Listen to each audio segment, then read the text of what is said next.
Welcome back to Action 14. As promised, I've got someone from the Lions Club, Jerry Baltus, here. Welcome to the show. Thanks, Mike. Good to be here. We're talking about something beautiful in downtown Plymouth that the Lions Club has been working on, and I'm going to let you introduce exactly what it is. Well, it's a playground. It's an all-inclusive, handicap-accessible playground. It'll be located in downtown Plymouth.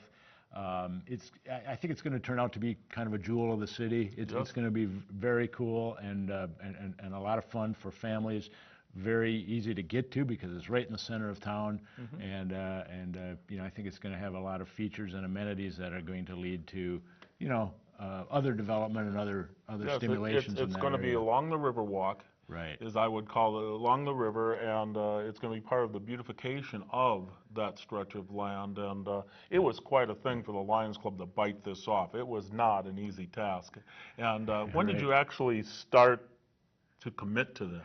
You know, I can't give you an exact date, but I would say it was in the 5-year range, from past 5 years that we as a club had been doing a lot in the city. We contribute to a lot of local causes, but we felt that even for the health of our club, a big sort of tough project would be sort of fun. It would be something that would get people excited, and so we thought about doing that.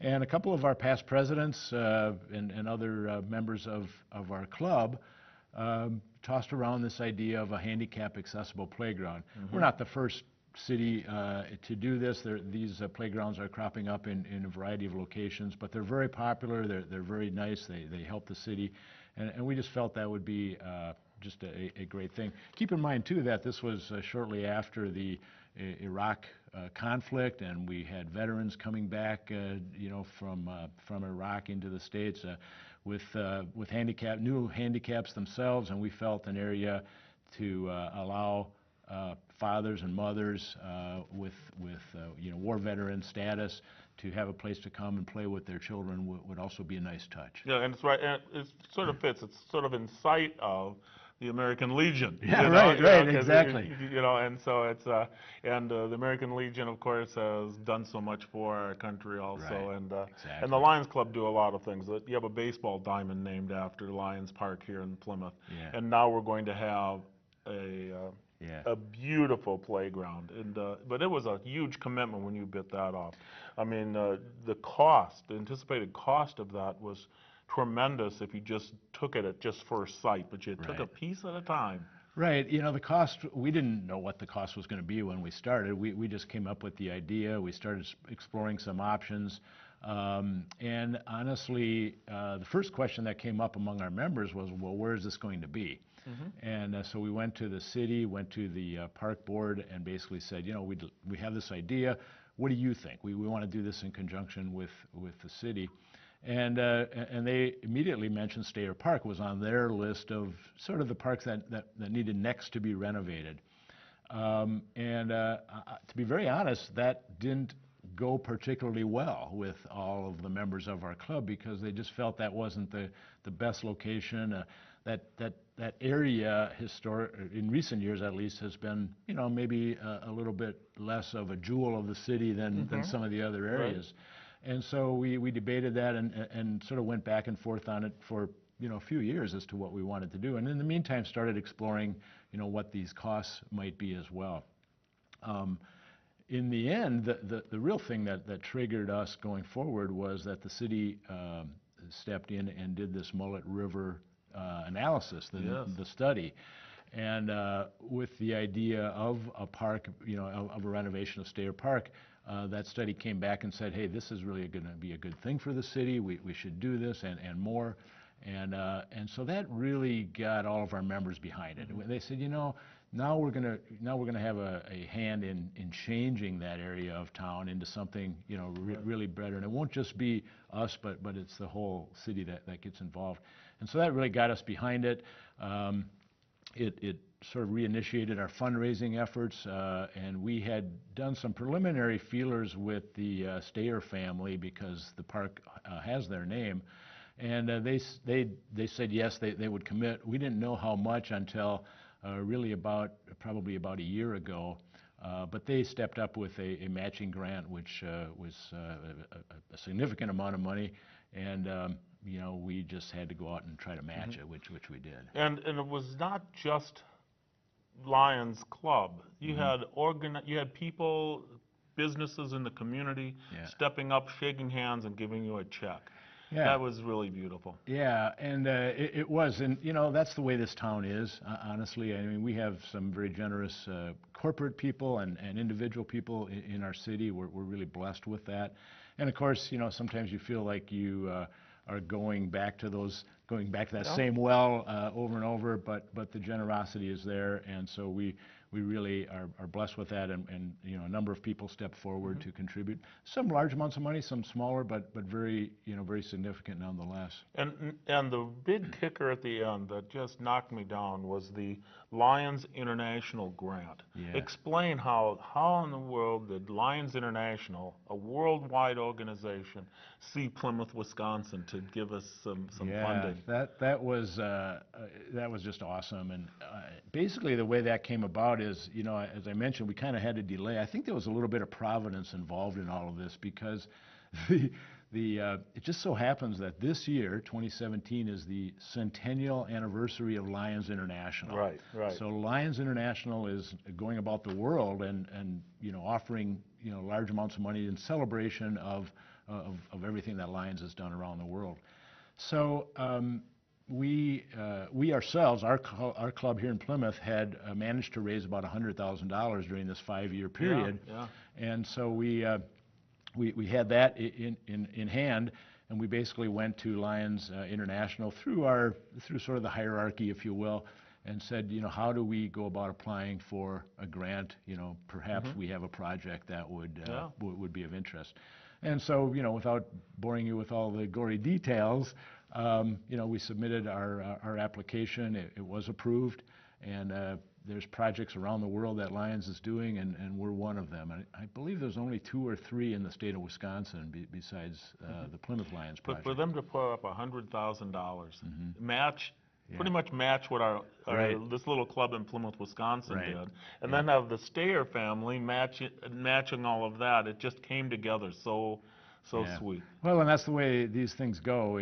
Sometimes you just have to stick with it and be persistent. You have some ups and downs, but in the end, what really drove us, Mike, was there's really a belief that if we can do one thing that's nice and that enhances a part of our town, enhances the life of our citizens, other people will step forward and do some other things. Yeah. The city now is beautifying that area. There's going to be a band shelter down there. Beautiful band shelter, much improved parking. I think it will stimulate other things to happen as well for the merchants in downtown and for the city ourselves. Just having that band shell, I think, is going to be a fantastic way to get people there. Yeah, and they'll have a beautiful place to play. Right, it's unbelievable. Right. Give me a timetable. Where are we at with all of this? I know they've poured the base for the band shelter. They've got the plumbing and all the base for the restrooms for down there. Where are we with our plan? I know you were able to order the equipment. Yeah, the equipment is ordered. The city has really taken the ball now. I mean, it's basically in their hands. We've done sort of the rallying cry and a lot of the fundraising, but the city is now in the execution phase. And my understanding is that the playground equipment itself is destined to be arriving around about the middle of September, the 15th or so. And it will take 2 to 3 weeks to install. We had a lot of discussion about whether Lions should step forward and do the installation, but we wanted this to be done right. We didn't want liability issues. We wanted the pros doing it, and so it's going to be done right. And so I would guess by the early part of October, it'll be available. It would have been nice to be a little bit earlier, but we'll still have some nice fall weather where people can enjoy it. And this will mean something special for Plymouth. It really will. For sure. Yeah. Now, where did the Lions Club? We know the corn stand. Yeah. If anybody goes to the Sheboygan, to the Sheboygan County Fair, you got the corn and cheese stand. But that is probably the largest fundraiser that the Little Lions Club does. We have several others. How do we actually earn our money? It's virtually all through fundraising. We of course have membership dues, but that's a really pretty small amount of income. The corn and cheese stand is our gold standard. That's our big a big fundraiser, and we really appreciate the support of everybody. So many people tell us they wait all year to have their cheese sandwich, and so that's a lot of fun. Another fundraiser that has really taken off in the last several years is the fall tailgate party. We've been holding it at Amore for the last few years. We started actually 2 or 3 years at the fairgrounds, but sometimes the weather didn't quite cooperate. However, the Green Bay Packers have cooperated. They've given us a win every time. Okay. And so it's really turned out to be a lot of fun, and we've expanded. The Amore has very generously expanded their whole facility to allow us to do that for one day every fall, and it's just been a terrific event, and continues to grow and be very impressed. We also have a couple of smaller fundraisers that we get involved in. Notably, in the spring we do a fish boil.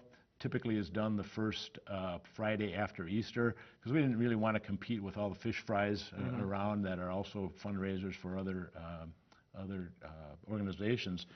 but this fish boil is a lot of fun. It's something different, and we just get rave reviews from the product that we put out.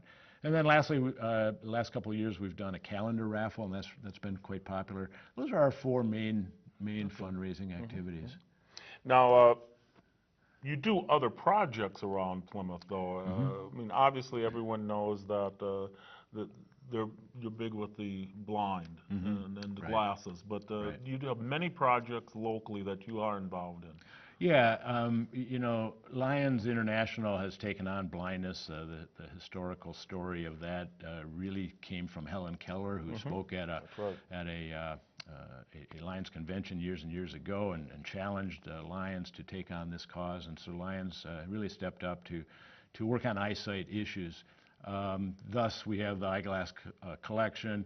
We contribute to an organization called Leader Dogs that provides seeing eye aid for a lot of people. We also contribute to the Wisconsin Lions Foundation, which runs an eye bank that provides eye donations to people who need that organ transplant. Certainly. So that's important. Lions also has kind of expanded into hearing, helping people who have deafness issues, and also into diabetes. And in general, Lions really cares about children, and so we locally try to do things for the kids. We've combined actually and done. We have one of the outstanding vision screening programs in the state.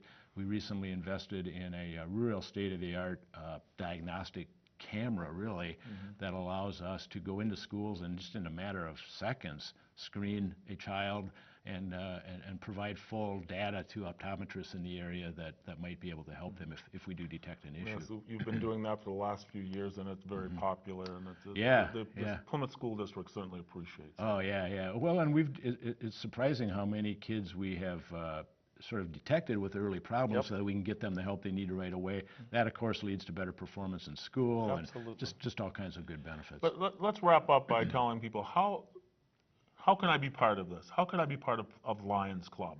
Well, you know, we would welcome members. That's the struggle of all clubs these days. Everybody is looking for members, and we're no different. Lions Club is a great organization. There's a lot of Lions Clubs around the state that are getting a little bit elderly. Our club is really vibrant because we have a really great mix of young members and older members, and we are always welcome to consider other people. We typically bring members in through sponsorship, or someone invites a member, but that doesn't mean that someone can't contact a Lions member and or just in general say, hey, I'm interested. What's Lions all about? How do I get involved? We very much consider that, and it's a great way. Sometimes, especially the millennial generation, I'm told, is often really looking for causes. How do I get involved? A civic organization like Lions is a great way to do that, and we'd welcome it. Be sure to stop in at the Lions corn stand and cheese. Get yourself a toasted cheese sandwich and a cob of corn. Ask a couple questions of the people there. That is, I actually enjoy the camaraderie of the corn stand and the cheese. I love putting the corn on the cooker and then taking it off and all of that, and you see so many different people that having been a teacher in the district for so many years, I get to see them coming back to the fair Yeah. And so ask questions. Ask questions of the staff serving you your corn and your cheese sandwich, and ask about Lions Club. Yeah, we welcome it, and we want people to know that we're out there. We're doing some things. You mentioned Lions Park before, the ballpark. I mean, it's a jewel. The kids, little league kids who come to play here, Yep. and their families are astounded at the facility that we have compared to what they play on. Well, I know in September we're looking forward to a great playground going in. So I want to thank you, Jerry, for being on. I want to thank the Lions Club for their support of Plymouth. Thank you. Thanks for having me on, Mike. Appreciate it. When we come back, we're going to have talk about the Jazz Crawl, something that's a yearly activity that is fantastic. Stay right with us. You're watching Action 14.